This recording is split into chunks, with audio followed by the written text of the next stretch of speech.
Em nome do Pai, e do Filho e do Espírito Santo. Amém. Ave Maria, cheia de graça, o Senhor é convosco.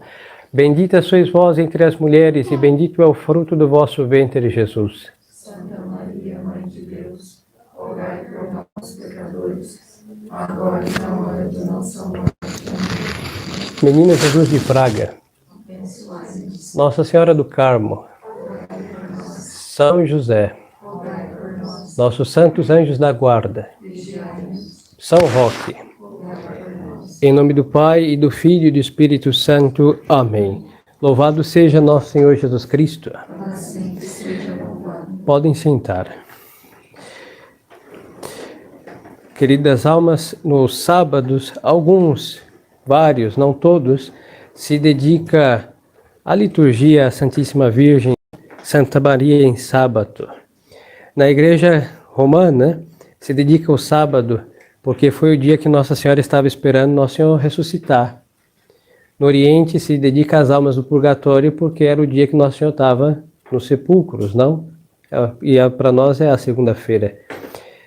Mas como estamos então neste sábado, a missa de hoje é da Senhora do Carmo e dedicamos o sábado a Nossa Senhora. Então vamos falar um pouco para a sua honra.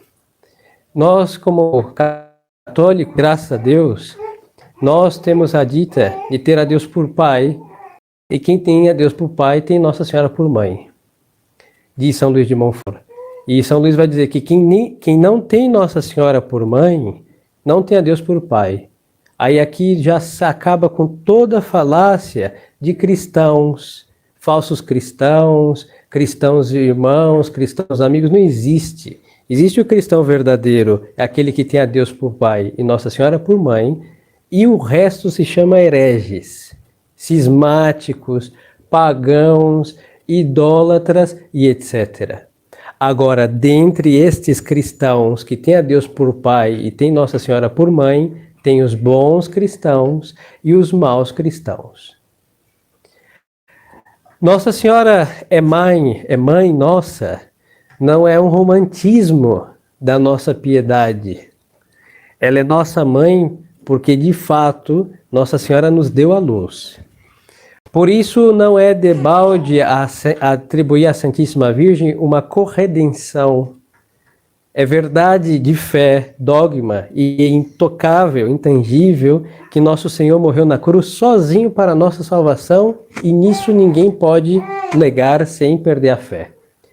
Mas como a Santíssima Virgem, ela corrobora como oferecendo todos os meios para que isso acontecera, então ela tem uma participação como aquele que vence a guerra, o que deu tiro na frente do combate, mas os que carregaram munição participaram da vitória, sim, senhores. Diga que não. Se não fossem as munições levadas, os que estivessem nas batalhas não teriam dado tiro ao inimigo e vencido. Assim, Nosso Senhor está na frente da batalha sozinho, mas as armas que Nosso Senhor usou, quem forneceu, foi a sua mãe. E qual foi a arma principal? A natureza humana, sem a qual Deus não podia morrer.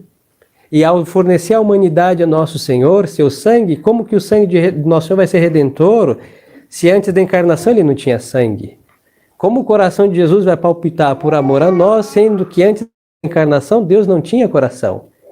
Então Nossa Senhora vai fornecer, sendo mãe de Deus, os meios pelos quais nós seremos remidos, que é o sangue, que é a sua própria vida como homem verdadeiro, mas como pessoa divina.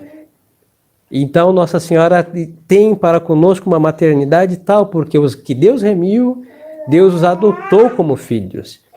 E se Deus nos remiu, a redenção vem pela paixão e morte de Nosso Senhor, e a natureza humana foi Nossa Senhora que deu a Nosso Senhor, logo os remidos por esta paixão e morte, por esse sangue redentor, eles também são filhos de Deus, adotados por Deus como tais, e assim também são filhos da Santíssima Virgem. De fato, somos filhos nascidos das dores que ela sentiu lá no alto do Gólgota para nos dar a luz, a graça, que é nada mais que ela como mãe da graça, mãe de Nosso Senhor, e para isso tem que ter dores artrosas, que são as dores de Nossa Mãe Santíssima. Por outro lado, esta maternidade não é uma maternidade humana, como não desmerecendo as nossas mães, pelo amor de Deus. Nós devemos ser devotos de nossas mães que nos deram a luz, naturalmente falando, mas a Santíssima Virgem está muito por em cima dessa maternidade natural, porque a maternidade de Nossa Senhora, como para com Deus é uma maternidade divina, para conosco uma maternidade no nível espiritual, porém real. Nós tendemos a falar espiritual, então carecer de realidade. Não, as coisas espirituais são tão reais quanto as visíveis e palpáveis. Então a maternidade da Santíssima Virgem é real para com todos os seus filhos, todos aqueles que no plano da salvação estão contemplados como adotados por Deus. Aí engloba bons e maus, os bons católicos e os maus católicos. Ela é mãe de todos. Para esta maternidade ser honrada, aí vem a parte da Santa Igreja. Nossa Senhora, a Santa Igreja quis exaltar Nossa Senhora que esse senhorio. Por isso nós, é verdade que a chamamos de mãe, e não é falta de respeito, nós a chamamos de vários nomes carinhosos, inclusive, mas a honra própria que se tributa à Santíssima Virgem é uma honra senhorial. Por isso, antes de chamá-la, está Nossa Senhora. Isso vem da Idade Média, quando as mulheres não tinham senhorio nenhuma. Nossa Senhora era chamada de Nossa Senhor, porque o senhorio era dos homens e de Deus, em definitiva, mas a Santíssima Virgem nunca se negou o senhorio. E por quê? Porque ela é mãe de Nosso Senhor, e ao ser mãe daquele que governa a terra, então ela também tem a sua realeza, ela tem o senhorio e tem a sua honra própria. Por isso a chamamos de Nossa Senhora.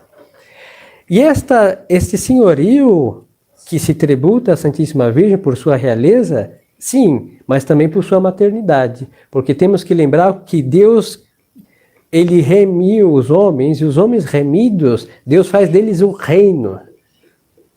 Redimiste-nos, Senhor, com vosso sangue, e fizeste de nós um reino para o nosso Deus. É o que está escrito na Sagrada Escritura.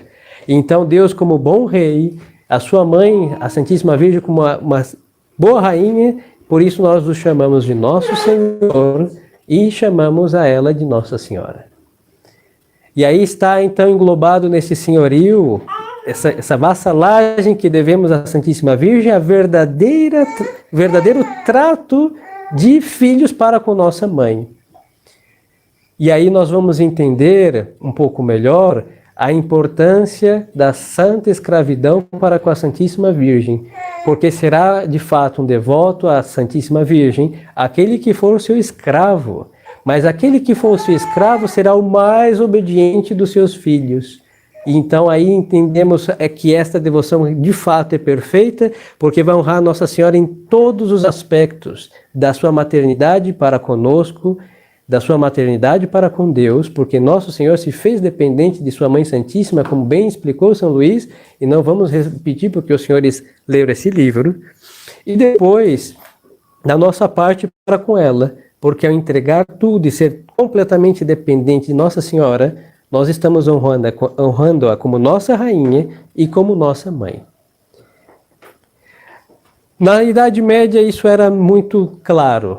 Por isso os cristãos se deslocavam a quilômetros para visitar um santuário da Santíssima Virgem e se deixavam aos pés de Nossa Senhora quilos de pedras preciosas, barras de ouro, cera, ao não poder calcular-se, entre calos e bolhas e sangue de peregrinações intermináveis, mas em tudo isso estava por quê? Estava movida a quê? A realeza de Maria Santíssima, ao seu senhorio, e por isso nós vemos uma quantidade de santuários marianos medievais, principalmente de França, Bélgica, inclusive Inglaterra antes de ser apóstata, e outras nações, Espanha, Portugal, em que toda a cristandade ficava zanzando literalmente de um santuário a outro, porque Nossa Senhora tinha graças específicas em cada um dos seus templos e eram coisas estupendas que para nós homens de pouca fé nós chamamos de lendas, mas para a realidade da fé são fatos reais e que nós, com o passar do tempo, ao perder essa confiança,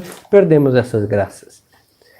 Dentre tantas narrativas se encontra as famosas do rei Santo Afonso, o sábio, e uma delas ele vai relatar o seguinte, que havia um homem muito esbelto, muito bem física e humanamente, em que ele se dedicava às armas e se dedicava à religião somente em rezar algumas ave-marias por dia. Naquela época, onde ele estava, era costume de um católico fervoroso ouvir matinas nos mosteiros, assistir à Santa Missa e à tarde ir para vésperas, que eram cantadas, são ofícios demorados, principalmente matina, e ele, como era um espertinho, ele não ia nenhuma dessas coisas. Ele entrava na igreja de Nossa Senhora e aos seus pés rezava algumas ave-marias e fugia. Não queria saber nem de missa, muito menos de matinas, nem pensar vésperas. Isso eram beatices ao seu pensar. O que é que aconteceu? Por ele servir a Senhora a Santa Maria Nossa Senhora, um belo dia Nossa Senhora, a qual ele venerou em suas imagens, lhe aparece tal qual. Ele aparece com um prato de comida muito saboroso, e este prato tinha saboroso duas propriedades. Estava amargo e fedia. E aconteceu que a Santíssima Virgem vai lhe explicar, junto com esse prato, que era um recipiente de prata, vai lhe explicar: olha, meu filho, esta prata deste recipiente e essa comida saborosa é a sua beleza e honra que me tributa. Muito belo, muito bem. Mas só que este fedor é a situação da sua alma, porque estava em pecado, e esta amargura é a que lhe toca se não se converter à eternidade, ou seja, ia passar uma eterna condenação. E por que ela lhe aparece? Para lhe mostrar com este prato de comida a real situação daquela alma, porque ele venerava Nossa Senhora como Nossa Senhora, sua rainha, sua senhora em todos os sentidos da palavra. Aí o homem devoto, vendo que de fato era isso mesmo, ele podia ter a juventude, seus planos medievais nobres, mas ao não ouvir missa, ao não se confessar, ao não praticar a religião no sentido fervoroso, ele era uma coisa fedida. Porque quem nos traz o odor de Cristo? A prática da religião fervorosa. Porque uma religião meia-boca não nos faz ser conformes a Nosso Senhor, hein? E ele estava em deficiência, por isso fedia. Não tinha o cheiro de Cristo. Não tinha o odor das virtudes de Cristo. Não estava impregnado do espírito próprio daqueles que andam no colo da Santíssima Virgem. Levam consigo o aroma dos seus vestidos. E a missa de hoje, o texto vai dizer da Senhora do Carmo a seguinte afirmação: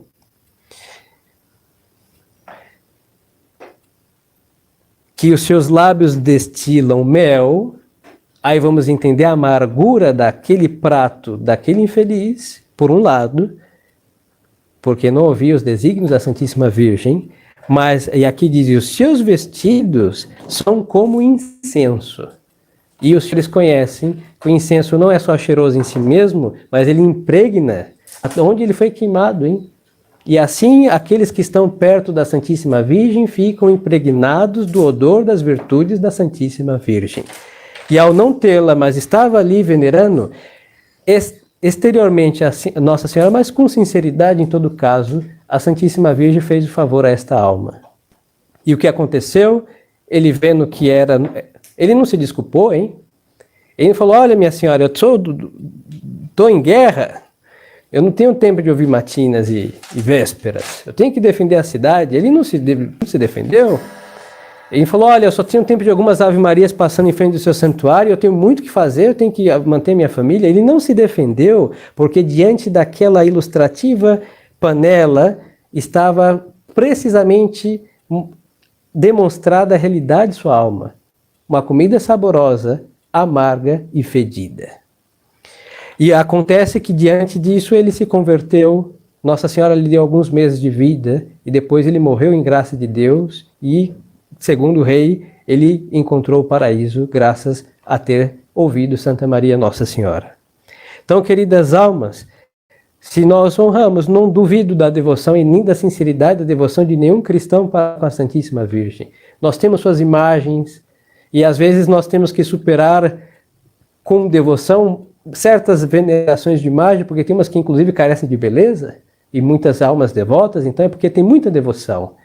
Nós dedicamos alguns dias da semana, como sábado, sei que cada um faz um sábado segundo a sua possibilidade, com uma devoção à Nossa Senhora, rezam seus terços, nisso imitamos ao sujeito com algumas Ave-Marias, e é uma boa imitação, mas a pergunta é a seguinte: se a Santíssima Virgem aparecesse a nós, com o que ela apareceria em mãos para designar o estado de nossa alma? As máscaras todas postas à força não seriam capazes de reter em um só todas as máscaras da humanidade, o fedor horrível que poderia ter esse prato. E a diferença do outro, em vez de ser um prato saboroso, poderia ser qualquer outra coisa, inclusive indigna de ser carregada pela Mãe de Deus. Porque a situação da tibieza, da frivolidade, de uma prática da religião superficial é de causar, se for possível, náuseas aos anjos do céu. Como eles não têm corpo, e os que estão gloriosos no céu não podem provocar regurgitar as coisas, mas se for possível, choveria isso do alto do céu, porque o homem, aos olhos de Deus, causa tremenda repugnância por falta de seriedade. Então, honrando a Santa Maria, Nossa Senhora, honrando-a como nossa mãe, como nossa rainha, nos conformemos. A nossa devoção deve trazer esse odor de Cristo, e o odor de Cristo, ao sentir o odor de Nosso Senhor, deve nos levar a imitar a Nosso Senhor, movidos pelo perfume das suas virtudes. E essa é a perfeição do católico, para não ser um católico mau. Não devemos nos contentar porque somos batizados, nós devemos ser bons batizados, bons católicos, porque somente os bons católicos que encontram a salvação eterna. Então que Nossa Senhora nos ajude. Não é necessário esperar uma aparição visível da Santíssima Virgem. Basta se colocar pela fé a sua presença e veremos o que ela teria em suas mãos e o que ela de fato estaria a nos increpar. Isso basta para uma alma obediente, dócil, fiel à Santíssima Mãe. Louvado seja nosso Senhor Jesus Cristo. Em nome do Pai, do Filho e do Espírito Santo. Amém.